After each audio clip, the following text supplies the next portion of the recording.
这样变成不算走地嘞，也得有多么高我都变加速。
ဘာငွေနဲ့ရှိတာအမေမရှိပါဘူးခင်ဗျပြင်တော့ပါချိန်တော့လားအချိန်ထားတော့မဟုတ်ပါဘူးလွန်ခဲ့တဲ့တစ်လလောက်ကမင်းမင်းနဲ့လမ်းမှာတွေ့တယ်လေဟုတ်တနေ့ကနေလေးဆိုရင်သူအိမ်မှာရှိတတ်တယ်ပြောလို့ဒီနေ့မရှိဘူးလေပြင်ထွက်သွားတယ်ဟောဆရာနာမည်ကကိုကျော်ခေါင်ပါမင်းဖေဖေကိုပြေသိန်းနဲ့တက္ကသိုလ်မှာဌာနတစ်ခုတည်းအတူတူလုပ်ခဲ့ကြတာဟုတ်အင်းကြောက်ကြောက်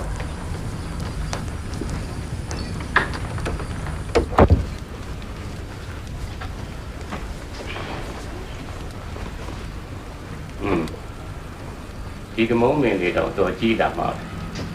ဘာလိုနဲ့3နှစ်တောင်ပြည့်ခဲ့ပြီဒီနေ့ကတော့ညနေ9:00နာရီလောက်ဆိုပြန်ရောက်တတ်ပါတယ်ဟောအေးသူတားနာမယ်ကျွန်တော်တော့အုတ်ကပါမောင်းကဘယ်တန်းတက်နေလဲကျွန်တော် distance နဲ့ပြီးတော့ပါပြီဘာမေ့ကြယူလဲအလောပါပဲရှင်းနေလောက်ထားမယ်လို့စိတ်ကူးထားရှင်းနေတော့မလုပ်ဖြစ်ပါဘူးသူလောဆိုတော့တိုးကက်ပဲလို့မင်းဖေးတာရှင်းရင်မင်းကိုသိကျင်တတ်ပါပဲကျွန်တော်တော့မထင်ဘူးဖေဖေကျွန်တော်ဆရာဝန်သိဖြစ်နေတာကျွန်တော်တိုးကက်ဖြစ်လာလိမ့်မယ်လို့ပြောအိမ်မက်ထက်မှလည်းဖုံးမှာမဟုတ်ပါဘူးဒီပေါ်လေးသူကိုယ်တိုင်လည်းပညာရှင်ဆိုတော့သားသမီးတွေကိုလည်းပညာရှင်တို့သူတည်ပြီးတို့လို့ဖြစ်စေချင်မှာပေါ့ဆရာခဏဆရာလည်းကျွန်တော်ခုစီနေလိုက်ဘာနေဆရာဘာမှမတော့ချင်ဘူးမင်းနဲ့ပဲဆရာအေးဆေးစကားပြောချင်တယ်အဲ့ဒီတော့ကမင်းတော်ငယ်ဦးမှာပေါ့နော်ဖေဖေမရှိတော့ဘူးလို့တင်းလာပြောတဲ့အချိန်တော့ဟုတ်တယ်အဲ့တော့ကျွန်တော်ပြဆက်ချောင်းနေကျွန်တော်10 တန်းပဲရှိပါသေးတယ်မင်းဖေဖေတင်းကိုဘယ်သူတွေလာပြောတာကျွန်တော်မသိဘူးအဲ့တော့ကျွန်တော်ခန်းထဲမှာစာချက်နေတာအဲ့ဒါကြီးလောက်ကြတယ်ပြီးတော့ပြန်သွားကြတယ်မင်းငိုဝေးကြံနေဖေဖေကဘယ်တော့မှပြန်မရောက်လာနိုင်တော့ဘူးဖေဖေနဲ့ပါသွားတဲ့ပစ္စည်းတချို့တော့ပြန်ရောက်လာတယ်အဲ့ဒီပစ္စည်းတွေပြန်မှာသူ့မှတ်တမ်းတွေပါလားကျွန်တော်မသိဘူးအဲ့ဒီပစ္စည်းတွေမင်းလက်ခံပြီးတော့တနည်းအောင်သိမ်းထားတယ်ဒိတ်ပြာတွေကိုပါလားဒိတ်ပြာဟုတ်ပြောတယ်မင်းဖေဖေရေခဲတောင်ကိုသွားတာဘာအတွက်သွားတယ်လို့မင်းထင်တယ်တောင်တက်ဖို့သွားတာမဟုတ်ဘူးလားဆရာမဟုတ်ဘူးဒိတ်ပြာတွေအတွက်သွားတာအဲ့ဒီတောင်တွေပေါ်မှာအလွန်မတန်တန်ဖိုးကြီးတဲ့ဒိတ်ပြာမျိုးရင်းရှိတယ်ကဘာမှာစင်းမတင်ရသေးတဲ့ဒိတ်ပြာတွေအများကြီးရှိတယ်မင်းဖေနဲ့ဆရာနဲ့ကဒိတ်ပြာသူ့ဒေသနာသူတို့လုပ်ခဲ့တာအခုတော့မင်းဖေမရှိတော့ဘူးဆိုတော့ဆရာမှဆက်လုပ်ဖို့တောင်းရှိတယ်လေအခုဆရာသိကျင်တာကသူ့ရဲ့ဒိတ်ပြာမှတ်တမ်းကြီးကြံနေသလားကျွန်တော်မသိဘူးဆရာ ဖေဖေနဲ့ပတ်သက်တဲ့ပစ္စည်းအားလုံးကတော့မိမိကဗီဒီယိုရဲ့တော့ခပ်ပြီးသိမ်းတာပြီးတော့လိပ်ပြာကြောင်းနဲ့ပတ်သက်လို့လည်းကျွန်တော်တခါမှမပြောဘူးဟောဆရာမိမိကသူ့တိတယောက်အိမ်မှာဝင်ပြီးထမင်းဆိုင်မှာပြန်မယ်ဆိုတော့မိုးချုံမရောက်မှတင်တယ်ဆရာဟောလို့ပါလားဆရာလာတဲ့ဆိုတဲ့အကြောင်းကျွန်တော်မိမိပြောလိုက်ပါပြီးတော့ဖေဖေရဲ့မှတ်တမ်းတွေလည်းကျွန်တော်ရှာကြည့်လိုက်ပါကျွန်တော်ဒီကြားမှာရန်ကုန်မှာပဲရှိမှာပါနေတော့အစီအစဉ်မရှိသေးဘူးဟိုအကြောင်းတွေ့ရင်ဘယ်ဆက်သွားရမလဲဆရာအေးပါအဲ့ဒါလည်းကောင်းလာပေါ့ကြည့်လို့ဆက်တယ်အရေးကြီးရင်အဲ့ဒီဖုန်းတိုင်းဆက်နော်ဟုတ်ကဲ့ပါဆရာ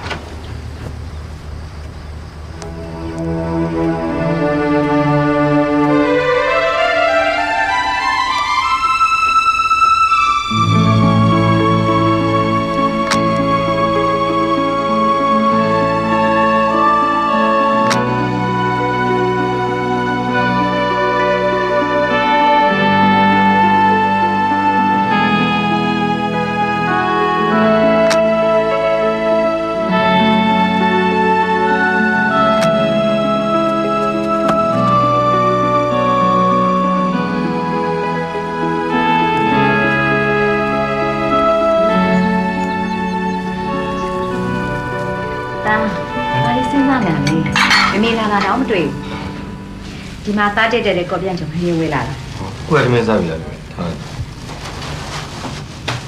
။မေ။အေးဟိုဆရာဦးကျော်ကောင်းဆိုတာလာသွားတယ်။ကိုကျော်ကောင်းလာသွားတယ်။ तू ကဘာလာလောက်တာလဲ။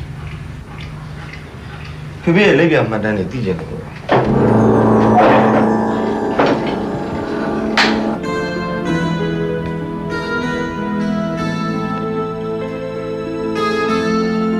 လို့လူနေတဲ့ကလေးမပြောနဲ့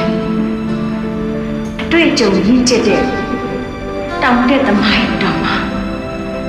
ချိန်မပြည့်နေနေအဲ့ဒီရေလေးတောင်မျိုးသားဘယ်လိုစိတ်ကောင်းလဲ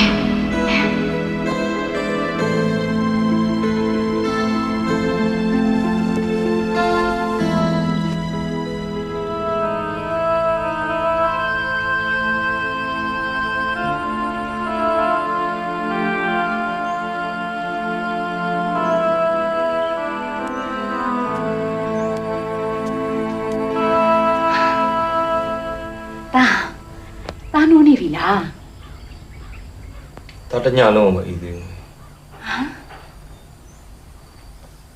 ဒါရေခဲတောင်တော့ကိုဆုံးဖြတ်လိုက်တာဘယ်လိုစိတ်ကူးပေါက်တာလို့လဲတာမသွားအောင်တာမသွားအောင်ဒါတော့မှဖြစ်မယ်ဘာအတွက်လဲတာဖေဖေဘာဖြစ်ခဲ့လဲဆိုတာဒါသိကျင်တယ်အဲကြောင့်တော့ပေါ့မယ်တမီးတောင်ကြားခဲ့ပြီတာရဲ့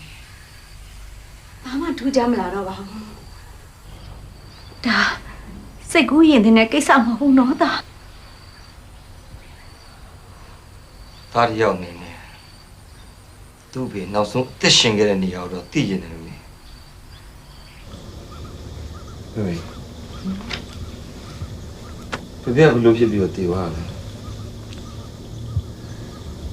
အောက်ကိုပြုတ်ချသွားတယ်ပြောတာပဲခု10မိနစ်မှရှိတယ်နောက်10မိနစ်မှပဲရှိတော့ခဏတွင်းမှဖြစ်သွားတာဖေပြုတ်ကျသွားတာဘယ်သူမှမတွေ့လိုက်ဘူးတယောက်တော့မြင်လိုက်တယ်တဲ့အဲ့ဒီသူကမင်းအဖေရဲ့လမ်းပြရွာလူမျိုးတဲ့ဖြူနဲ့အနည်းနှင်းတွေနဲ့တစ်ပင်ကျဲကျဲတွေတောင်တွေရလဲသားဆွဲတဲ့တောင်တွေအတိုင်းပဲသားတက်ကြီးလာမှဒီတောင်တွေစီသားနဲ့တူတစ်ခေါက်ထပ်လာတော့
တပည့်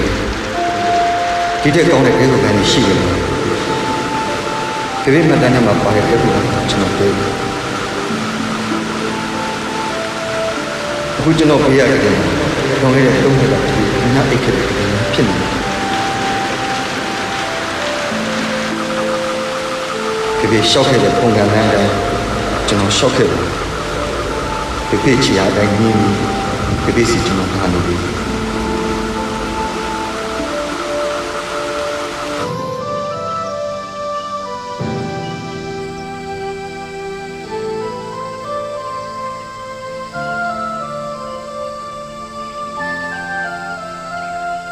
အချမ်းမို့ကိုပြန်လိုက်တယ်ကျွန်တော်ခံနေရင်စမ်းပတ်လို့တော့ဒီကြည့်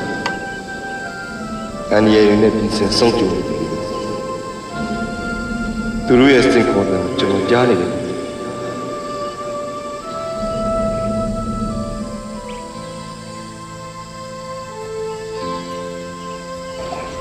ဟုတ်ကဲ့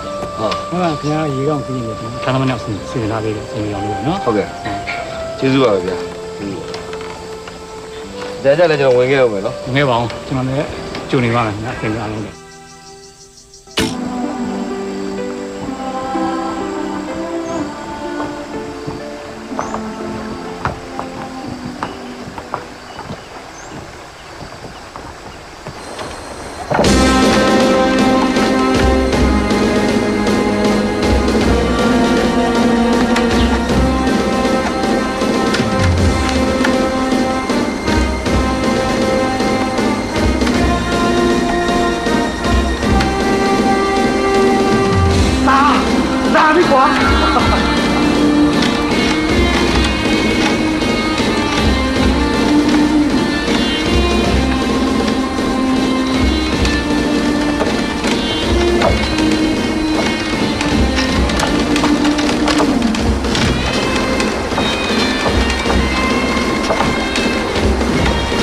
ဘုံလာရေပြီ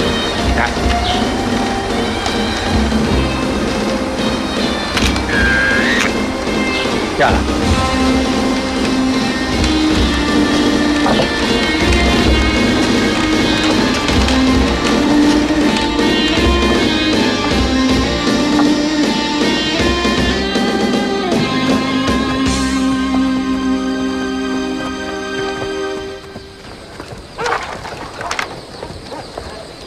送过来呀，上锅烧嘛，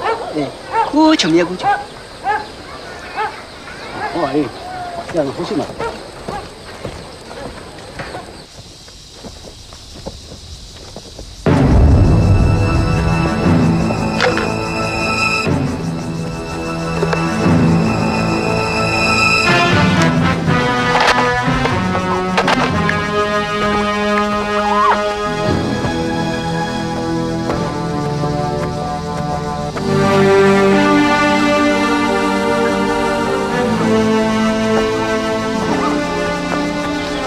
Berapa? Aku mana? Tapi aku mana?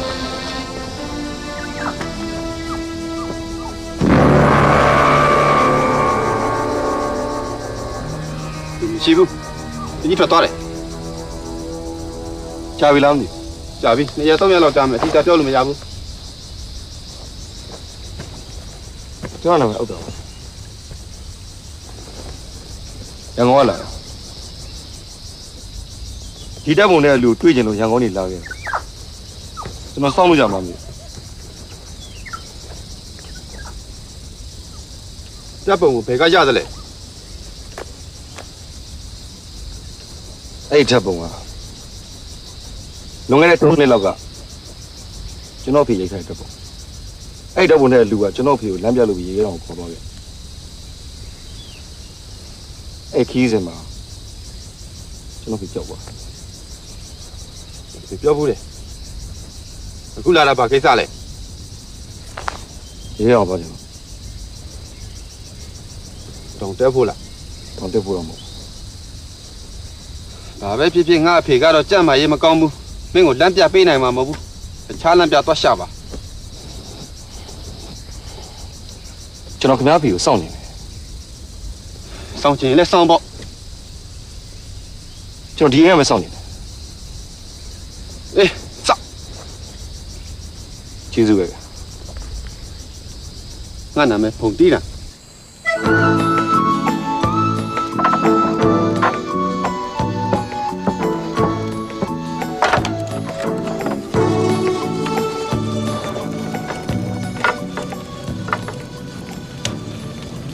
ငါရေခဲတော့ရောက်ဘူးလားဟေးဘယ်နှခေါက်လောက်ရောက်ညာကြီးပဲဗောအဲ့ရေခဲအောင်ကြီးရှာအေးဒီလိုခွေပါရောကြည့်တာချုပ်ချစေဖေးသားအဲ့မှာပြောင်းမသွားခင်ကျွန်တော်ဒီဥသားစားအကြောင်းမရှိဘူးဒါလည်းမင်းတို့ငါတို့မြန်မာပြည်ပါပဲကွာဖေးရေခဲတော့မဘလို့ဖြစ်သွားတယ်လားတေးသွားတယ်လေဘယ်ဖြစ်ဖြစ်တည်တာပြုတ်ကြလို့လို့ဖြစ်ပြီးပြုတ်ကြသွားတယ်အေးမင်းအိမ်မယ်ဆိုမင်းငိမ့်လိုက်တော့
မိုးရေတွေအများကြီးပဲညနေကျလည်းမိုးရောင်မှာဒါတွေအိမ်မှာလို့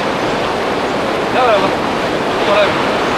ဒီကမြစ်တွေကြောင်းနေကြောင်းမင်းပါနားလေလို့လေဒီတဲ့ရေချသိမ့်မြန်တာလူမပြောနဲ့တစ်ပင်တွေကြောက်တုံးနေအောင်ပြိုကျတာပြီးတော့ဖြုတ်ကိုက်တဲ့ဓာတ်မင်းတက်တက်ခံနိုင်မှာမဟုတ်ဘူးအေးတိုင်းလိုက်ဝဲရဘာမင်းငါလေးစားကြဘာဖြစ်ငါစားချင်ဒီမှာပဲကိုယ့်ကိုဖမ်းရတယ်ဘာလို့ဖမ်းရတာအပန်းလာတယ်ပြီးတော့ကျွေးမယ်လား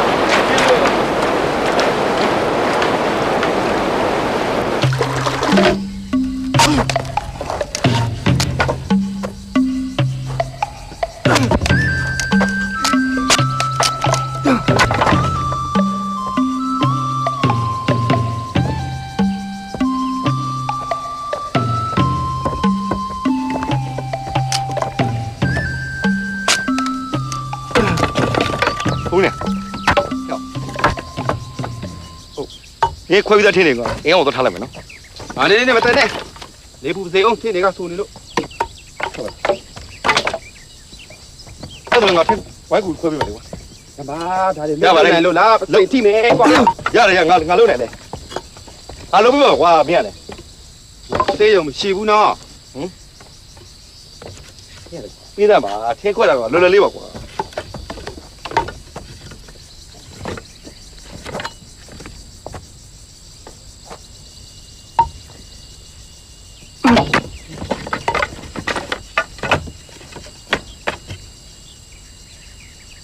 လက်ဆောင်နဲ့လူတွေပါ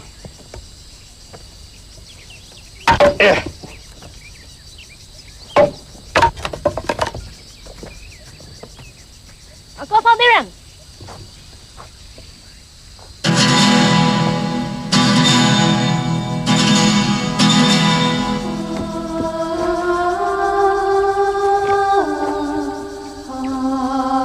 ဘယ်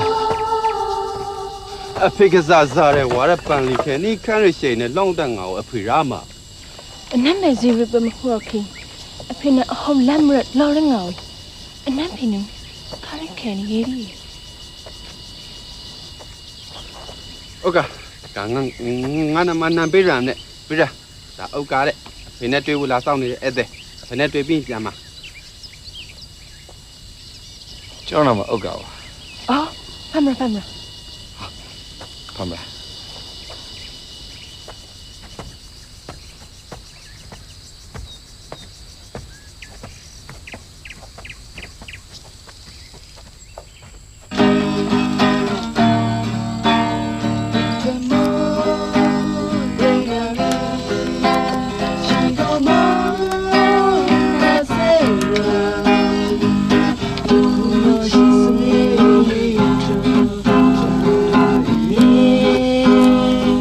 别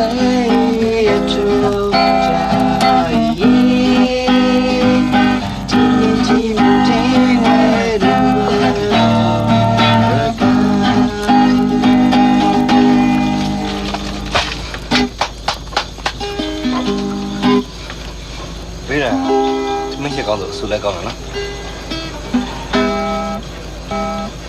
好，我碰见了牙翻高手，给他地高买的呀。好，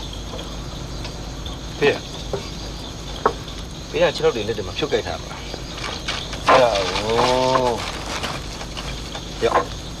哎，谁吃的？ဒီစက်အရင်ကောင်းလားကြည့်ယူထားတယ် ရပါတယ်ကျမဘာမှမဖြစ်ပါဘူး ယူထားလိုက်ပါကျွန်တော်လူစီးတွေအများကြီးပါတယ်ယူထားတယ်ဖေးရတဲ့အိမ်မှာနေခွင့်ရတော့ကျွန်တော်ကျေးဇူးဆက်ချင်နေတာဟုတ်တယ် အဲ့တော့စီမာကတော့ဖြုတ်ကြိုက်တာဘာမှမဆန်းဘူးကွာဖြုတ်ကနေတိုင်းကိုကြိုက်နေတာပဲမျက်စိသုံးပြီးကုံသွားတော့လဲဖြုတ်ကကြိုက်အောင်မှာပဲငါတို့တော့ကတော့အတုံးမဝင်ပါဘူးကွာငါတို့ကဒီတော့ဒီတောင်ထဲမှာတစ်သက်လုံးနေသွားမဲ့လူတွေမင်းတို့လိုဒီတော့လဲခဏလာပြီးပြန်မဲ့လူတွေတွေ့ပဲဒီစိတ်ကအတုံးဝင်တာမင်းမဲတော့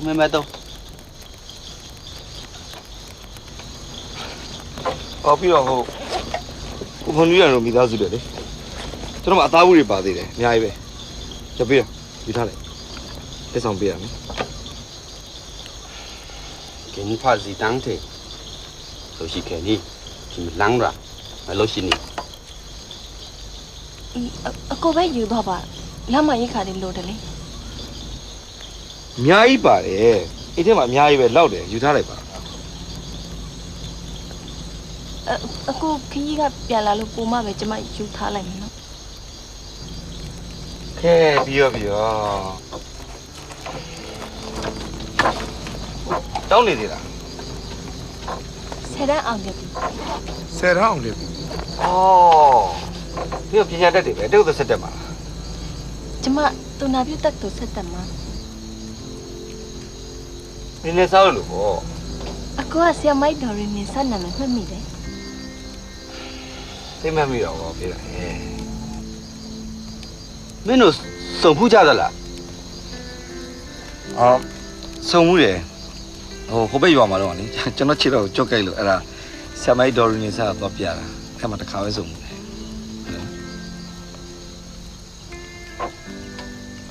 ဒီကပ်ဘောနာဟုံရှိဝတိကူးစက်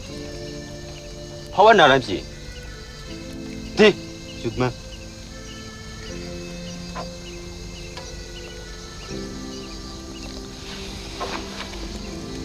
ကိုပေါင်းလေးကျွန်တော်ပြောတဲ့စကားမှာအမှားတစ်ခုပါကျွန်တော်တောင်းပန်ပါတယ်ကျွန်တော်အတွက်ကြောင့်ဟိုကိုပေါင်းလေးအောင်မှာစိတ်နှောက်ယှက်မှုဖြစ်ပါတယ်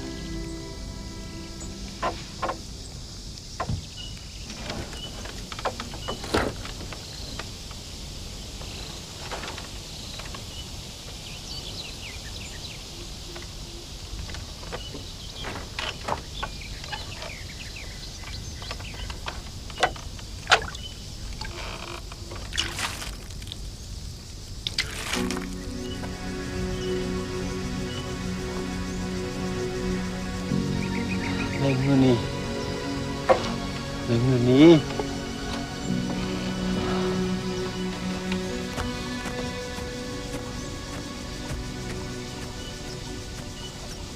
မူနီ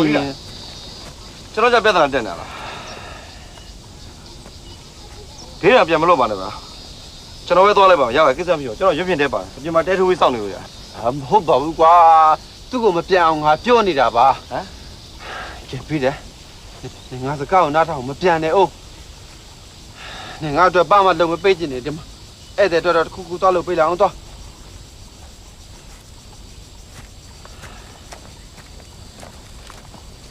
ကအမြဲတမ်းဒီလိုပဲငါ့ကိုစိုးတယ်စိတ်ကောက်တယ်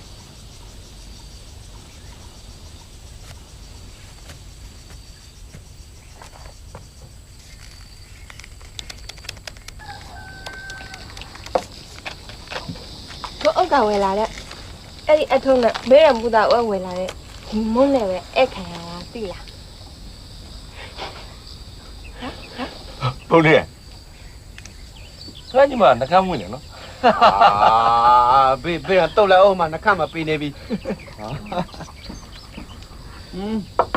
မင်းနေရတာပြီးရင်ရွာထိပ်ကတရပြင်ကိုသွားအောင်မှာပဲရွာထိပ်ကကျိုးတရဆွေးနေလို့လေဒီနေ့စူပေါင်းမအစ်စ်ပြန်ပြင်မလို့ ဖုန်းရအဲ့ဒါငါလိုက်ခဲ့မယ်ခဏစောင့် ရလိုက်ခဲ့လေနော်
အကိုဟောဘာလုပ်နေရလဲ ကိုကလိပ်ပြလေးတွေ့ရင်ခုန်နေမြင်ရတဲ့လိပ်ပြရောမမြင်ရတဲ့လိပ်ပြကိုချင်းခုန်တတ်တယ် အကိုမမြင်ရတဲ့လိပ်ပြဘလို့ကြည့်မှလဲ မြင်ရတဲ့လိပ်ပြကြတော့မျက်စိနဲ့ကြည့်လိုက်တာမမြင်ရတဲ့လိပ်ပြကြတော့နှလုံးသားနဲ့ကြည့်ရ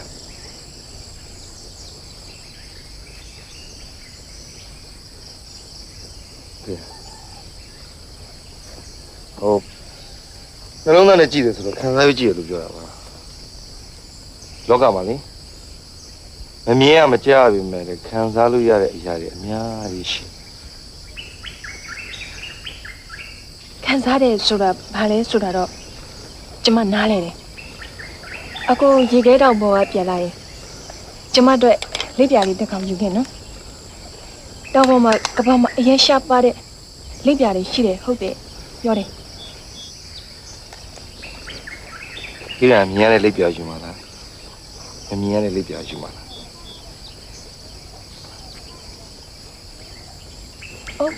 အကိုရေခဲတောင်ပေါ်ဘယ်တော့တက်မှာလဲ ဟိုအဲ့တော့ဘေးတော်ပြည်လာမှတက်လို့ရမှာပေါ့ကိုကရေခဲတော်မို့ဘေးတော်ပြည်ကလမ်းပြမှာ ဟာအဖေကလမ်းပြအလုပ်ကိုဆွန့်လွတ်ခဲ့တာတုံးနေရှိပြီပဲအဖေကတောင်တွေကိုသိချက်တာတောင်တွေပြောတဲ့စကားကိုလည်းဒီသိနာနေတယ်လမ်းပြထဲမှာတော့အဖေကအတော်ဆုံးပဲဟုတ်တယ် ဒါဖြင့်ဘာဖြစ်လို့လမ်းပြတဲ့လူကိုဆွန့်လွတ်လိုက်လဲ အဖေလမ်းပြအချိန်ချင်းလုပ်ခဲ့ဘူးလေဒီချိန်မှာတော့လိပ်ပြသူ့တေသမမှာအင်မတန်တော်တဲ့ပညာရှင်တစ်ယောက်ကိုအဖေလမ်းပြလုပ်ခဲ့တယ်ဒါပေမဲ့အဲ့ဒီပညာရှင်ကိုတောင်အောက်ရောက်တဲ့အထိအနေနဲ့ကင်းနဲ့အဖေပြန်မပေးနိုင်ခဲ့ဘူးအဲ့ဒီကလေးက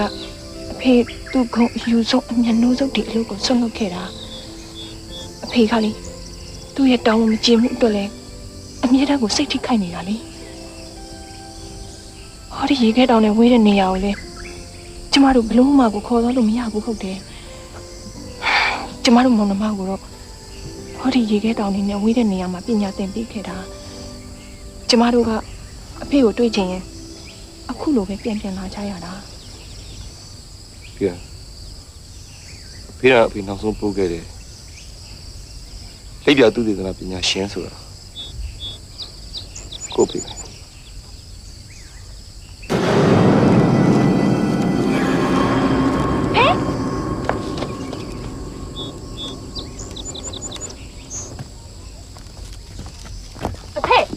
သမီး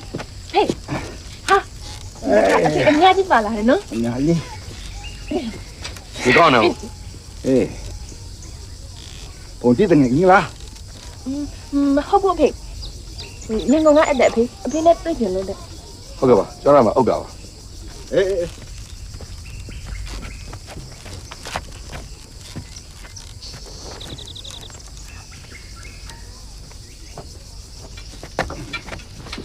သမီးကလေးနေကောင်းတယ်နော်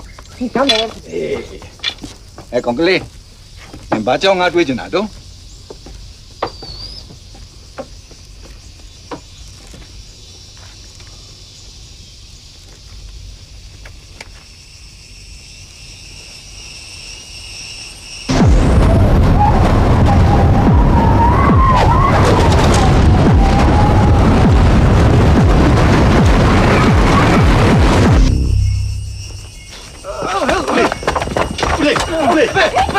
卡别，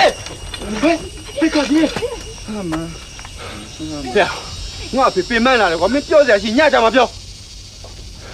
别走，别走。